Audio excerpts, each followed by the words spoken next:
very much for being here to celebrate the 4th of July with all of us. We're reading this to honor the 4th of July and the revolutionary spirit in which it was written and pronounced to the public. And I just have a couple short remarks here. One is that this is a tradition that began hundreds of years, not hundreds, but right after the signing of the Declaration of Independence. It continued for about 100 years, and then it sort of died out, and it is one of the great ways to celebrate the 4th. We have colleagues throughout the country right now, all criminal defense attorneys and their staff, who are reading the Declaration right now, or did it an hour ago, or going to do it an hour from now. And I want to point out a person for you, Freddie Pollock. He's our videographer. He is an intern in my office, and he's here from England to A, add a little class to the whole thing, and B, so we can be reminded that all the signers of the Declaration were Englishmen and wanted to remain so, which makes their signing of the Declaration that much more powerful and important. Another note, the Declaration is, by our ears, modern ears, a really harsh document. It refers to Native Americans as savages. It excluded women. It excluded African Americans, even though it was signed by slave owners who were declaring that all men are created equal. But on the other hand, it influenced women's suffrage. 5% of Washington troops were former slaves. The founders, many of them, because of the revolutionary ideals of the Declaration, in fact, freed slaves. And the Declaration of Independence profoundly influenced the debate over slavery, which is one of the most important events in this country's history. So the very beginning of it, which the Dean of the Defense Bar, Peter Hughes, is going to read to us, is an aspiration. It's really a prayer. It's a hope. The second sentence of the Declaration, which we'll hear right after Pete, is one of the best known sentences in the English language, and it has been called the most important and consequential words in American history. In fact, Abraham Lincoln's political ideas came from the Declaration and were inspired throughout his life by the Declaration of Independence. And it stands for our modern ideals of America, which include equality, liberty, freedom, minority rights, and the founders' concerns with the separation of powers, minority rights, and immigration itself, an important issue here in San Diego. And as defense attorneys, we are still fighting for these ideals. The defense attorneys work every day to make our Declaration and our Constitution a living, breathing reality in the lives of our clients. And we struggle as lawyers and citizens to live up to the revolutionary principles of the Declaration. Remember, a presidential candidate very recently said that he would have U.S. Marshals arrest any judge making a controversial decision and drag them to Washington to explain themselves to Congress. Probably the most anti-revolutionary and anti-Declaration of Independence position ever taken by a prominent and influential presidential candidate. So we're going to celebrate today, like it was done for the first 100 years, by reading the Declaration in a public square.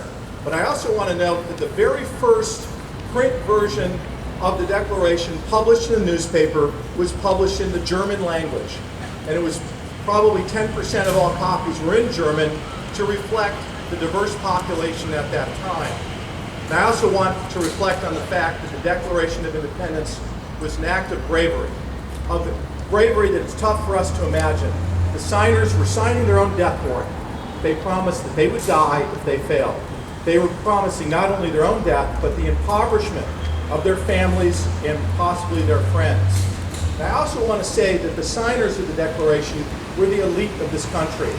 And there's a lot of smack talk about the elites in this country, but if it were not for those elites, we would not be here, this would not be the nation, the world would be a different, poorer place.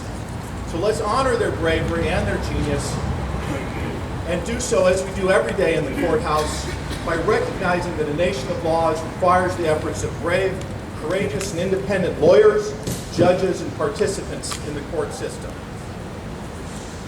And let's continue to make the Declaration among the principles upon which this nation founded a living, breathing reality, and to let The documents that form the founding of our country, the Declaration and the Constitution, continue to thrive as the greatest instruments of personal freedom ever written.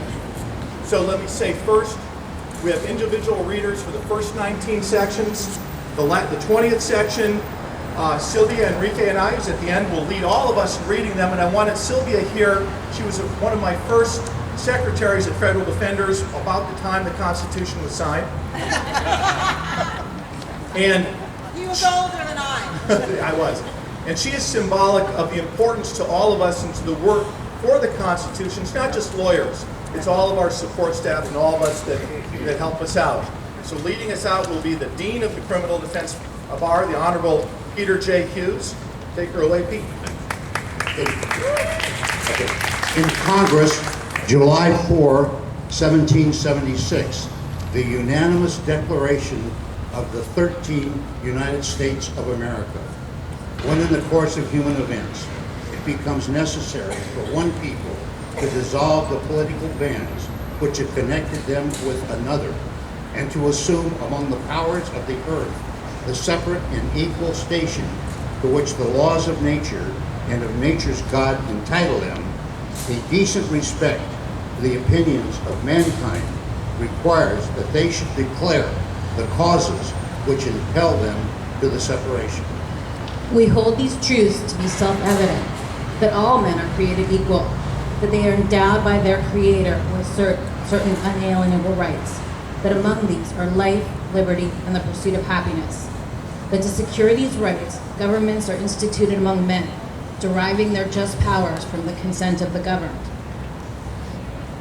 That whenever any form of government becomes destructive of these ends, it is the right of the people to alter or to abolish it and to institute new government, laying its foundation on such principles and organizing its powers in such form as to them shall seem most likely to affect their safety and happiness. Prudence, indeed, would dictate that governments long established should not be changed for light and transient causes. And accordingly, all experience hath shown that mankind are more disposed to suffer which evils are sufferable than to right themselves by abolishing the forms to which they are accustomed. But when a long train of abuses and usurpations, pursuing invariably the same object, evinces a design to reduce them under absolute despotism, it is their right, it is their duty to overthrow such government and to provide the new guards for their future security. Such has been the patient sufferance of these colonies, and such is now the necessity which constrains them to alter their former systems of government. The history of the present King of Britain is a history of repeated injuries and usurpations, all having in direct object the establishment of an absolute tyranny over these states. To prove this, let facts be submitted to a candid world. He has refused his assent to laws, the most wholesome and necessary for the public good. He has forbidden his governors to pass laws of immediate and pressing importance unless suspended in their operation till his assent should be obtained. And when so suspended, he has utterly neglected to attend to them. He has refused to pass other laws for the accommodation of large districts of people, unless those people would relinquish the right of representation in the legislature, a right inestimable to them and formidable to tyrants only. He has called together legislative bodies at places unusual, uncomfortable, and distant from the depository of their public records for the sole purpose of fatiguing them into compliance with his measures. He has dissolved representative houses repeatedly for opposing with manly firmness his invasions on the rights of the people. He has refused for a long time after such dissolutions to cause others to be elected, whereby the legislative powers, incapable of annihilation, have returned to the people at large for their exercise, the state remaining in the meantime exposed to all the dangers of invasion from without and convulsions within. He has endeavored to prevent the population of these states for that purpose obstructing the laws for naturalization of foreigners and refusing to pass others to encourage their migrations hither, and raising the conditions of new appropriations of land. He has obstructed the administration of justice by refusing his assent to laws for establishing judiciary powers. He has made judges dependent on his will alone for the tenure of their offices and the amount and payment of their salaries. He has erected a multitude of new offices and sent hither swarms of officers to harass our people and eat out their substance. He has kept among us in times of peace standing armies without the consent of our legislatures. He has effected to render the military independent of and superior to the civil power. He has combined with others to subject us to a jurisdiction foreign to our Constitution and unacknowledged by our laws, giving his assent to their acts of pretended legislation, for quartering large bodies of armed troops among us, for protecting them by a mock trial from punishment for any murders which they should commit on the inhabitants of these states, for cutting off our trade with all parts of the world, for imposing taxes on us without our consent, for depriving us in many cases of the benefits of trial by jury, for transporting us beyond seas to be tried for pretended offenses, for abolishing the free system of English laws in a neighboring province, establishing therein an arbitrary government and enlarging its boundaries so as to render it at once an example and fit instrument for introducing the same absolute rule into these colonies. For taking away our charters, abolishing our most valuable laws, and altering fundamentally the forms of our governments, for suspending our own legislatures and declaring themselves invested with power to legislate for us in all cases whatsoever. He has abdicated government here by declaring us out of his protection and waging war against us. He has plundered our seas, ravaged our coasts, burnt our towns, and destroyed the lives of our people. He is at this time transporting a large army of foreign mercenaries to complete the works of death, desolation, and tyranny, already begun with circumstances of cruelty and perfidy scarcely paralleled in the most barbarous ages, and totally unworthy the head of a civilized nation. He has constrained our fellow citizens, taken captive on the high seas to bear arms against their country, to become the executioners of their friends and brethren, or to fall themselves by their hands. He has excited domestic insurrections among us, and has endeavored to bring on the inhabitants of our frontiers, the merciless Indian savages, whose known rule of warfare is an undistinguished destruction of all ages, sexes, and conditions. In every stage of these oppressions, we have petitioned for redress in the most humble terms. Our repeated petitions have been answered only by repeated injury. A prince whose character is thus marked by every act which may define a tyrant is unfit to be the ruler of a free people. Nor have we been wanting in attentions to our British brethren.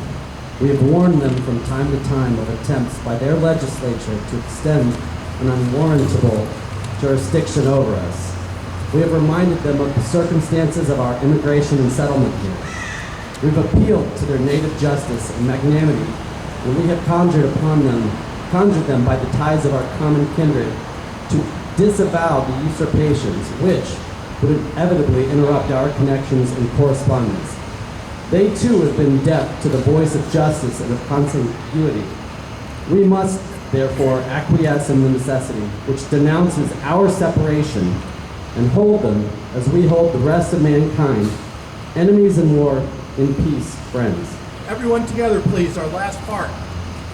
We therefore, the representatives of the United States of America in General Congress, assembled, appealing to the Supreme Judge of the world for the rectitude of our intentions, do, in the name and by authority of the good people of these colonies, solemnly publish and declare that these united colonies are, and of right ought to be free and independent states, that they are absolved from all allegiance to the British Crown, and that all political connection between them and the state of Great Britain is and ought to be totally dissolved, and that of the free and independent states they have full power to levy war, conclude peace, contract alliances, establish commerce, and to do all other acts and things which independent states may of right do.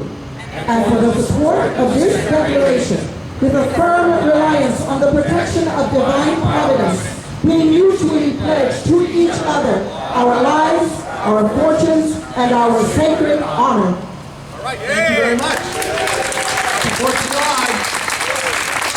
Safe and beautiful day for everyone.